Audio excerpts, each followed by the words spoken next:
Hello everyone. Hope you all are well और आपकी पढ़ाई अच्छी चल रही होगी। अब हमारा जो क्विक रिवीजन सेशन चल रहा है जिसमें कि हम लोग बोर्ड एग्जाम से रिलेटेड जो टॉपिक है उसके पॉइंट ऑफ व्यू से जो ज़्यादा इम्पोर्टेंट टॉपिक है उसको हम लोग डिस्कस कर रहे हैं। तो आज का हमारा टॉपिक है फाइनेंशियल लेवरेज। फाइनेंशियल लेवरेज में आपको क्वेश्चंस आ सकता है ईबीआईटी ईपीएस एनालिसिस करने के लिए। तो ये आपका फाइनेंशियल मैनेजमेंट का टॉपिक है, फाइनेंशियल मैनेजमेंट के चैप्टर का एक टॉपिक है फाइनेंशियल लेवरेज। तो इसमें हम लोग स्टार्ट करते हैं आखिर है क्या और किस तरीके से हमें आंसर्स करना होगा। सबसे पहला जो हमारा टॉपिक है कि फाइनेंशियल लेवरेज आखिर होता क्या है। फाइनेंशियल लेवरेज का मतलब क्या है कि जब भी हम कैपिटल स्ट्रक्चर हमारा होता है, कैपिटल स्ट्रक्चर का मतलब क्या हो गया कि जैसे एक आप यहाँ पे देख लो कि मान लेते हैं कि हमारा बैलेंस शीट है। ऐसे तो कंपनी का बैलेंस शीट आज के डेट में वर्टिकल फॉर्मेट में है, लेकिन अभी थोड़ा सा समझने के लिए मान लेते हैं कि ये हॉरिजॉन्टल फॉर्मेट में हमारा है। जिस साइड में एक साइड में लाइबिलिटीज मेंशन रहते हैं इधर, ठीक है, और इस साइड में हमारे एसेट्स मेंशन होते हैं, ठीक है। तो लाइबिलिटीज और एसेट्स, अब यहाँ पे क्या हो जाता है कि लाइबिलिटी साइड में कुछ कैपिटल्स होते हैं, ठीक है, कैपिटल होता है। और फंड हमारा कहाँ कहाँ से आ रहा है, जैसे फंड्स को कैटेगराइज किया गया है ओनर्स फंड में, बोरोड फंड में।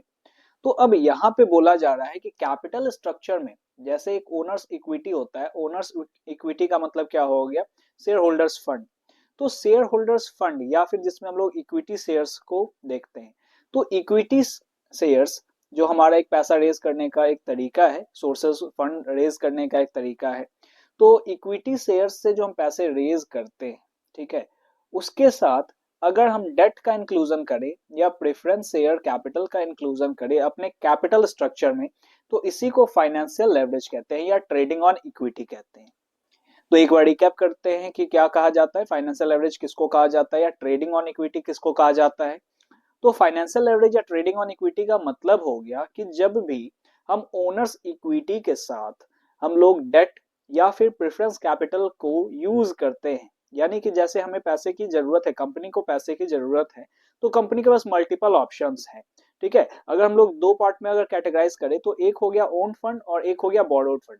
तो ओन्ड फंड के साथ अगर हम बोरोड फंड को अगर इंक्लूड करते हैं अपने कैपिटल स्ट्रक्चर में, तो उसी को फाइनेंशियल लेवरेज या ट्रेडिंग ऑन इक्विटी कहा जाता है। Trading on equity is practiced followed by a company under which earning per share is increased by employing cheaper debt। ये हम लोग क्यों करते हैं, अगर हम लोग सिर्फ इक्विटी से पैसा रेज क्यों नहीं करते हैं या इंक्लूजन जरूरी क्यों है या एडवाइजेबल क्यों है। तो यहाँ पे कहा जाता है कि जब हम लोग चीपर डेट को इंक्लूड करते हैं अपने इक्विटी के साथ, तो अर्निंग पर शेयर बढ़ता है। और जो फाइनेंशियल मैनेजमेंट का कोड है या ऑब्जेक्टिव है, दैट इज वेल्थ मैक्सिमाइजेशन। तो वेल्थ मैक्सिमाइजेशन में हमारा कहा जाता है कि increasing the wealth of shareholder, यानी earning per share of the shareholder. तो वेल्थ भी बढ़ाना है और अर्निंग पर शेयर हमें शेयर होल्डर का इंक्रीज करना है। उसका एक तरीका है कि जब हम लोग इक्विटी के साथ डेट का इंक्लूजन करेंगे तो अर्निंग पर शेयर बढ़ता है। अब ये कैसे होगा ये हम लोग आगे एग्जांपल्स के थ्रू भी देखेंगे। The use of term trading on equity is derived from the fact that the owner's equity, that is as a basis to raise debt, that is equity that is traded upon। तो equity के साथ हमारा क्या हो रहा है, जो trade होता है, ठीक है, तो उसके बेसिस पे हमारा क्या हो जा रहा है, यहाँ पे ये ट्रेडिंग ऑन इक्विटी वर्ड आगे आया है, ठीक है, डिराइव हुआ है। Financial leverage is intended to earn more on fixed charges fund than their cost। तो फाइनेंशियल लेवरेज का और किस चीज के लिए क्या आता है, to earn more on fix charges, fix charges पे हम ज्यादा अर्न करें देन देयर कॉस्ट, जितना उसका कॉस्ट है, जितना उसे लेने में हमारा पैसा लगा है या जो फ्लोटेशन कॉस्ट होता है, तो उससे ज्यादा हमारा रिटर्न आना चाहिए, ये यहाँ कहा जा रहा है। अब देखो, ये कॉन्सेप्ट जितना थियोरेटिकली आपको कॉम्प्लेक्स लग सकता है, अगर आप प्रैक्टिकली इसको देखो तो काफी आसानी से आपको समझ में आ जाएगा। तो हम लोग एग्जांपल्स के थ्रू समझते हैं कि ट्रेडिंग ऑन इक्विटी का मतलब तो आप समझ रहे हो कि यहाँ पे क्या हो रहा है कि अच्छा इक्विटी के साथ डेट का भी इंक्लूजन किया जा रहा है। अब किस तरह का क्वेश्चन आ सकता है, जैसे एग्जाम्पल यहाँ पे दे रखा है कि टोटल फंड्स यूज, कि कंपनी को 45 लाख रुपीज का जरूरत है या फंड यूज होना है, ठीक है। अब दे रखा है कुछ और चीज आपको यहाँ पे, इंटरेस्ट रेट 10%, टैक्स रेट 50%, है ना। ये बस एस्टिमेशन है, ऐसा एक्चुअल सिनेरियो में नहीं होता है 50% टैक्स, लेकिन यहाँ पे एक जस्ट केस दिया हुआ है। Earning before interest and tax, EBIT, यानी कि जो प्रॉफिट दे रखा है इंटरेस्ट और टैक्स देने से पहले, वो हमारा है 5 लाख। ठीक है, अब देखो यहाँ पे 3 केस दे रखा है कि डेट का अगर हम इंक्लूजन करते हैं तो पहले केस में डेट को हम लोग इंक्लूड ही नहीं कर रहे, नील। दूसरे केस में डेट 45 लाख में से 15 लाख डेट का इंक्लूजन। पहले केस में क्या हुआ, टोटल 45 लाख पूरा का पूरा शेयर से रेज किया जाएगा, यानी कि total funds used 45 lakh rupees होना है, या कंपनी को 45 लाख रुपीज की जरूरत है। अब उसमें पहला केस में क्या हुआ, डेट का इंक्लूजन नहीं हुआ, यानी पूरा का पूरा पैसा इक्विटी से आएगा। ठीक है, दूसरे केस में आपको दे रहा है कि 45 लाख में से 15 लाख डेट इंक्लूड होगा और बाकी जो बच गए वो इक्विटी से आएगा। तीसरा केस है आपका कि 45 लाख में से 25 लाख डेट इंक्लूड होगा और बाकी जो हो गए वो इक्विटी से पैसे आएंगे। अब इसमें और क्या है कि हम क्या डेट को इंक्लूड करते हैं या डेट को बढ़ाते हैं तो वाकई में अर्निंग पर शेयर बढ़ता है या नहीं बढ़ता है, इसको फाइनेंशियल एवरेज तो कहेंगे, लेकिन फाइनेंशियल एवरेज का क्या कंपनी को फायदा होगा, क्या उसे और डेट इंक्लूड करने चाहिए कि नहीं, ये हम लोग आगे देखते हैं। तो इसको सॉल्व करने के लिए ईबीआईटी ईपीएस एनालिसिस हम लोग लेके आते हैं। ठीक है, ईबीआईटी एंड ईपीएस एनालिसिस। अब इसमें क्या है ईबीआईटी एंड ईपीएस एनालिसिस, अब देखो सबसे पहला केस दे रखा है हमारा केस 1। तो अब देखो ईबीआईटी तीनों केस में तो उतना ही है, ईबीआईटी का मतलब earning before interest and tax, यानी कि जो हमारा प्रॉफिट दे रखा है वो है 5 लाख तीनों केस में। पहले फर्स्ट केस पे हम लोग चलते हैं, तो 5 लाख।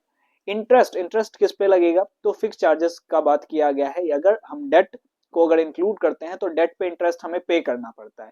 तो डेट का इंक्लूजन तो हुआ ही नहीं है, पहले केस में डेट क्या है, डेट रखा ही नहीं गया है, नील है, पूरा का पूरा 45 लाख रुपीज हमारा इक्विटी से आ रहा है, तो डेट था ही नहीं, तो डेट है ही नहीं तो नील, इंटरेस्ट तो जाएगा ही नहीं। तो फिर अर्निंग बिफोर टैक्स क्या बच गया, यानी इंटरेस्ट तो खत्म हो गया यहाँ पे, अब टैक्स क्या बच गया, ये तो सेम अमाउंट बच गया क्योंकि इंटरेस्ट लगा ही नहीं। फिर टैक्स हमें पे करना था, तो टैक्स हो गया इसका 50%, दैट इज 2,50,000। तो मैंने 50% इसीलिए भी रखा है कि हमारा कैलकुलेशन में थोड़ा आसानी हो और कॉन्सेप्ट समझ में आए। ठीक है, तो हमारा 5 लाख पे 50% गया तो टैक्स हो गया 2,50,000। अब अर्निंग आफ्टर टैक्स कितना बचा, 2,50,000। 5 lakh minus 2,50,000 is equals to 2,50,000। Now number of tax, sorry number of shares of ₹10, तो 10 रुपीज के शेयर से यहाँ पे रखने, तो 45 लाख रुपीज। आप यहाँ पे देखो कि क्वेश्चन में क्या था कि फंड यूज होना है 45 लाख। ठीक है, और यहाँ पे क्वेश्चन में दे रखा है कि शेयर्स अगर यूज होगा तो 10 रुपीज का एक शेयर होगा। तो नंबर ऑफ शेयर्स कितना हो जाएगा, अगर 45 लाख पूरा का पूरा शेयर से ही आएगा तो 45 lakh divided by 10 is equals to 4,50,000। तो यहाँ पे हमारा जो आ गया दैट इज 4,50,000। 4,50,000 कैसे आया ये आप समझे, 4,50,000 क्या हो गया, नंबर ऑफ शेयर्स इशू, जितना शेयर्स इशू हुआ है 45 लाख रुपीज पूरा यहाँ पे हमें चाहिए, तो 45 लाख पूरा का पूरा इक्विटी से रेज हो रहा है और इक्विटी का प्राइस जो है वो है 10 रुपीज। तो 45 लाख डिवाइडेड बाई 10, तो हमें नंबर ऑफ शेयर्स यहाँ पे मिल गए 4,50,000। नाउ अर्निंग पर शेयर का फॉर्मूला होता है earning after tax by number of shares. तो अर्निंग आफ्टर टैक्स हमारा 2,50,000 है और नंबर ऑफ शेयर्स यहाँ पे हमारा आ गया 4,50,000। तो अब यहाँ पे आप देखो अर्निंग पर शेयर हमारा क्या निकला, earning after tax by number of shares divide अगर हम लोग करेंगे तो आएगा यहाँ पे अर्निंग पर शेयर 0.55। ठीक है, ये एक शेयर पे इतना अर्निंग हो रहा है, प्रॉफिट हो रहा है। ठीक है, अब आगे हम लोग देखते हैं दूसरे केस में। तो दूसरा केस में ईबीआईटी तो 5 लाख है, सेम है। ठीक है, फिर आगे इंटरेस्ट, इंटरेस्ट कितना लगेगा, तो सेकंड वाले केस में आप देखो, सेकंड वाले केस में क्या हुआ है कि हम लोग सेकंड केस में 15 लाख का डेट का इंक्लूजन कर रहे हैं और 15 लाख का 10% हमें इंटरेस्ट जाना है, तो कितना हो गया 15 लाख का 10%, दैट इज 1,50,000। ठीक है, 1,50,000 हमारा आ गया इंटरेस्ट। अब हम माइनस करेंगे, यानी कि अर्निंग बिफोर टैक्स, इंटरेस्ट तो हमारा खत्म हो गया, अब अर्निंग बिफोर टैक्स हमारा बच रहा है 3,50,000। ठीक है, अब टैक्स कितना लगेगा, 50% लगेगा, तो 3,50,000 का 50% यानी कि हाफ कर देंगे, तो 1,75,000 हमारा टैक्स गया और बाकी जो हमारे प्रॉफिट बच गए that is 1,75,000। Earning after tax बचा 1,75,000। अब यहाँ पे आप देखो कि 45 लाख क्या था, 45 लाख का हमारा पूरा का पूरा फंड था, ठीक है, 45 लाख का पूरा फंड था।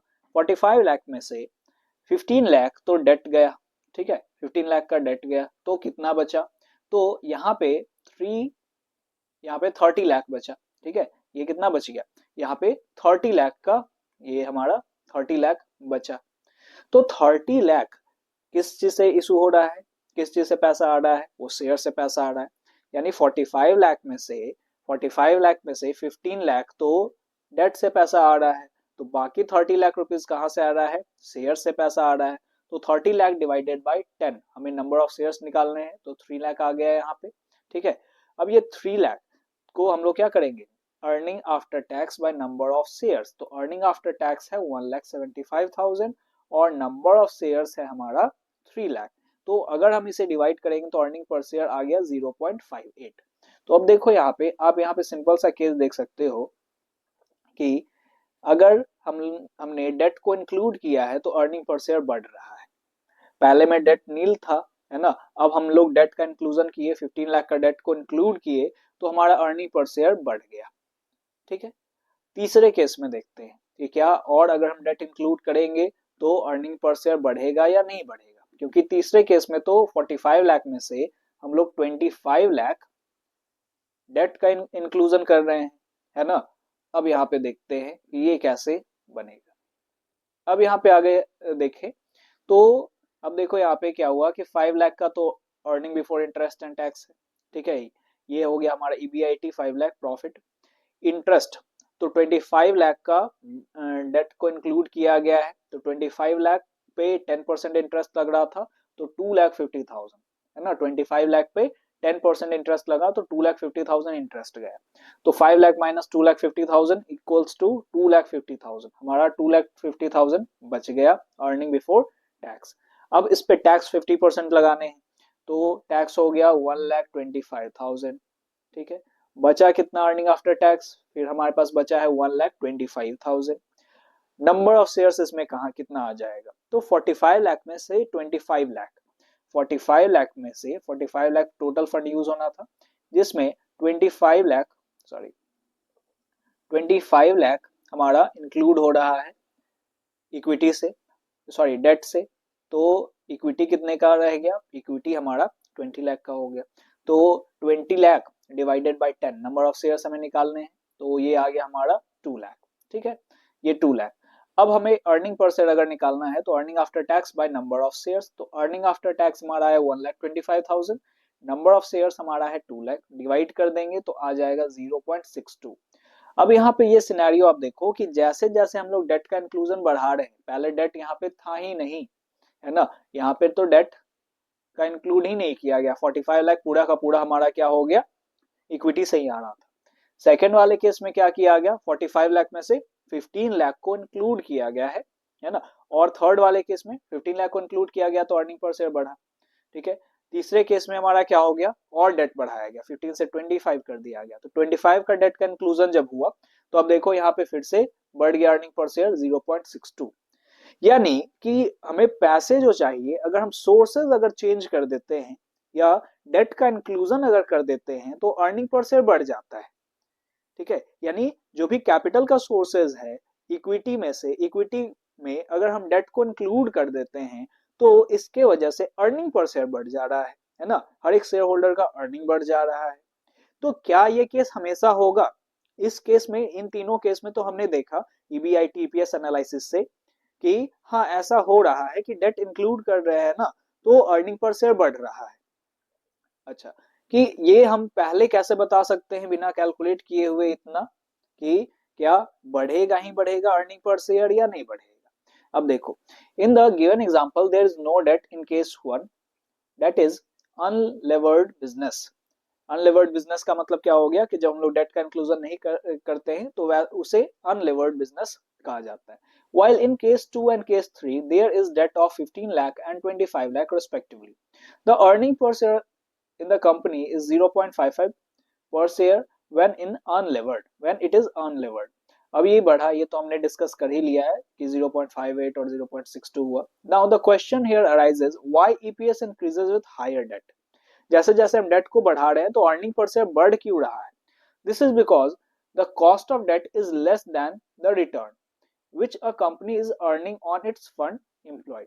कि रेट ऑफ रिटर्न जो है वो क्या है, हमारा ज्यादा है as compare to cost. Cost क्या है, कॉस्ट कम है और रिटर्न ज्यादा मिल रहा है। ये कैसे पता चलेगा कि कॉस्ट हमारा कम है और रिटर्न ज्यादा मिल रहा है? तो इससे ही रिटर्न ऑन इन्वेस्टमेंट कैलकुलेट करना कहते हैं। ठीक है, इस तरह के क्वेश्चंस भी आपसे पूछे जा सकते हैं, या तो वैसा स्ट्रक्चर बना के आपसे पूछा जाएगा या डायरेक्ट पूछा जाएगा। तो it depends on the mark कि आपको आंसर किस तरीके से करने हैं और क्वेश्चन पूछा किस तरीके से जा रहा है। तो रिटर्न ऑन इन्वेस्टमेंट, कि जितना हमने इन्वेस्ट किया है ना, उससे हमारा रिटर्न कितना मिल रहा है। ठीक है, तो रिटर्न ऑन इन्वेस्टमेंट हमारा जो फॉर्मूला है EBIT, earning before interest and tax by total investment, कि जितना हमने इन्वेस्ट किया है तो उस पे अर्निंग कितना हमारा आ रहा है या रिटर्न कितना आ रहा है, इनटू 100। तो अब जब हम इसे करेंगे तो ईबीआईटी हमारा केसेस में था 5 लाख और टोटल इन्वेस्टमेंट हमारा था 45 लाख तीनों केसेस में। ठीक है, इसमें बस सोर्सेज अंदर में ही चेंज हो जा रहे थे, लेकिन टोटल फंड तो हमारा 45 लाख ही था। इसे अगर हम कैलकुलेट करते हैं तो ये आता है हमारा 11.1%। और इंटरेस्ट जो हमने पे किया डेट पे, तो वो कितना दिया हुआ था, वो 10% ही दिया हुआ था। आप क्वेश्चन में देख सकते हो कि इंटरेस्ट कितना दे रखा था। इंटरेस्ट दे रखा था यहाँ पे 10%, है ना, इंटरेस्ट दे रखा था 10%। देखो 10% इंटरेस्ट दे रखा है और रिटर्न ऑन इन्वेस्टमेंट हमारा कितना आ रहा है, तो रिटर्न ऑन इन्वेस्टमेंट हमारा आ जा रहा है 11.1%। तो return on investment is more than interest. तो रिटर्न जब इंटरेस्ट से ज्यादा हो then trading on equity is beneficial. तो जब भी ये पहले हमें देखना है, पहले हम कैलकुलेट करके देख सकते हैं और कितना ज्यादा आ रहा है वो पूरा ईबीआईटी ईपीएस एनालिसिस से पता चलेगा। लेकिन क्या हमें इन्वेस्ट करना चाहिए, है ना, या डेट को इंक्लूड करना चाहिए या नहीं करना चाहिए, ये हमारा इसी से पता चल जाएगा। तो रिटर्न ऑन इन्वेस्टमेंट हमारा पता चला कि रिटर्न ऑन इन्वेस्टमेंट 11% है, 11.1% है और इंटरेस्ट 10% है। तो यानी कि खर्च कम है, कॉस्ट कम है और रिटर्न ज्यादा आएगा। तो ये बेनिफिशियल सिचुएशन है क्या करने का, इन्वेस्ट करने का, यानी ट्रेडिंग ऑन इक्विटी करने का ये हमारा बेस्ट सिचुएशन है। ठीक है, तो ट्रेडिंग ऑन इक्विटी इस सिचुएशन में बेनिफिशियल है। तो हर एक सिचुएशन में ट्रेडिंग ऑन इक्विटी नहीं करना होता है। अब कौन से केसेस में, आपसे पूछा जा सकता है क्या ट्रेडिंग ऑन इक्विटी हर एक केसेस में हम कर सकते हैं, हमेशा ऐसा करना बेनिफिशियल ही होगा? तो आंसर इज नो। क्यों? आप ये दूसरा एग्जांपल देखो, क्यों ऐसा होता है? क्योंकि जस्ट ऑपोजिट केस भी हो सकता है ना। हमेशा रिटर्न ही ज्यादा होगा, रिटर्न ऑन इन्वेस्टमेंट ज्यादा होगा कॉस्ट से, ऐसा जरूरी नहीं। कभी कॉस्ट भी ज्यादा हो सकता है रिटर्न से। तो इस सिचुएशन में फिर प्रॉब्लम हो जाएगा। तो ये हम लोग देखते हैं दूसरा एग्जांपल। ये दूसरा कंपनी का दे रखा है कि total fund use 45 lakh, same दे रखा है, कुछ सिचुएशन सेम है। इंटरेस्ट रेट दे रखा है 10%, टैक्स रेट दे रखा है 50%।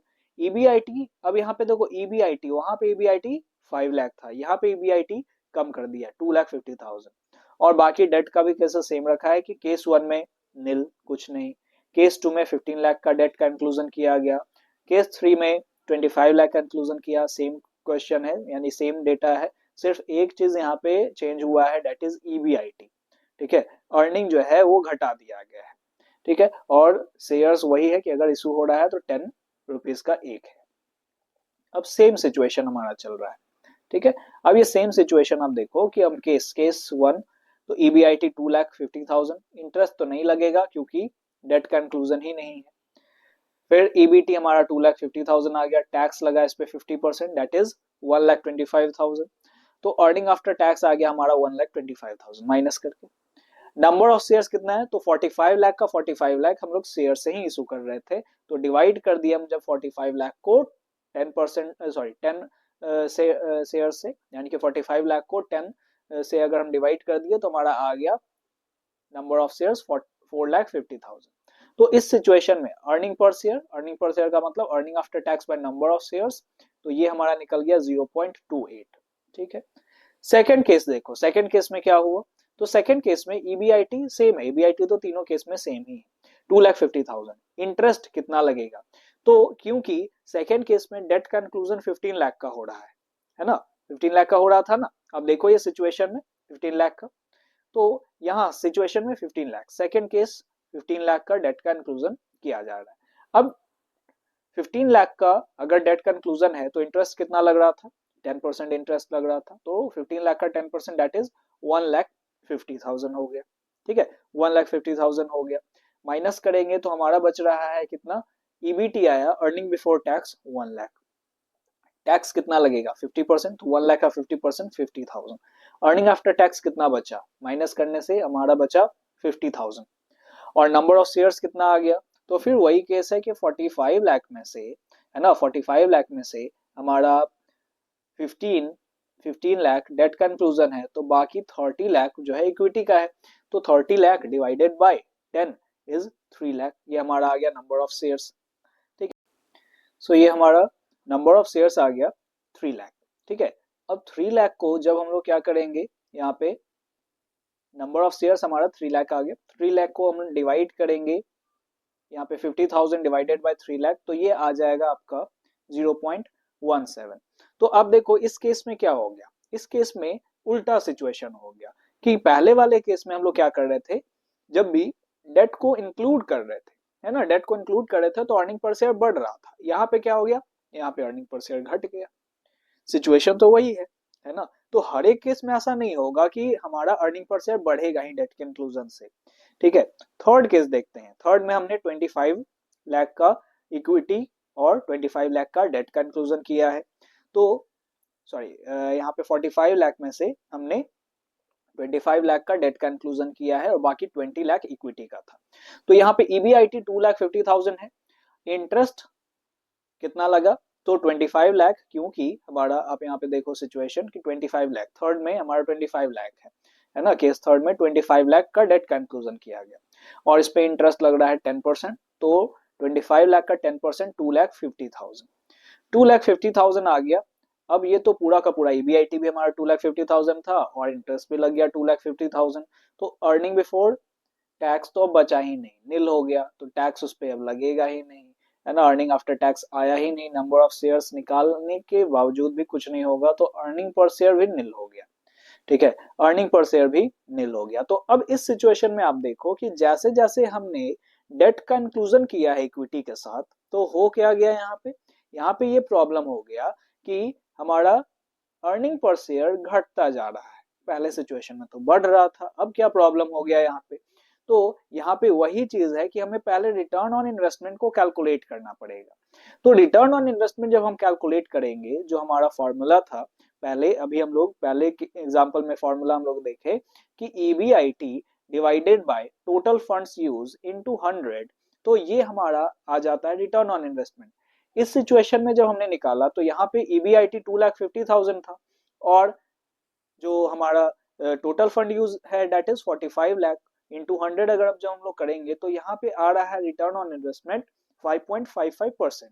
ठीक है, और जबकि इंटरेस्ट ऑन डेट, इंटरेस्ट कितना जा रहा है 10%।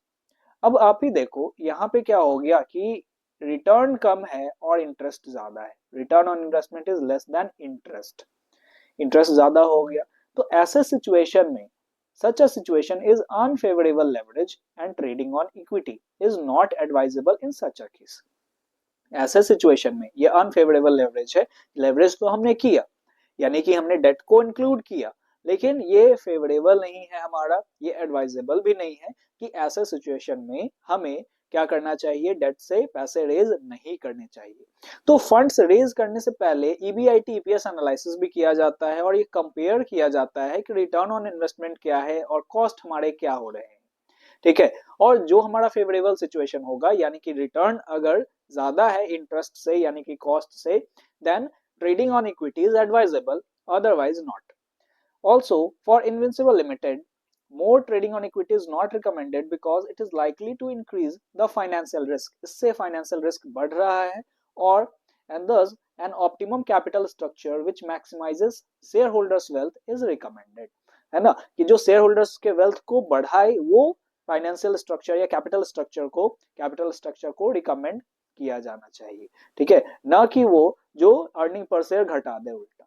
तो ये बहुत ही इंपॉर्टेंट टॉपिक था आपका अर्निंग, ये आपका ईबीआईटी ईपीएस एनालिसिस या फाइनेंशियल लेवरेज। इससे एक ना एक क्वेश्चन तो आपका रहेगा ही रहेगा डेफिनेटली, आइदर 4 मार्क्स का रहेगा या फिर 6 मार्क्स का रहेगा। आज हमने एक और टॉपिक कवर किया।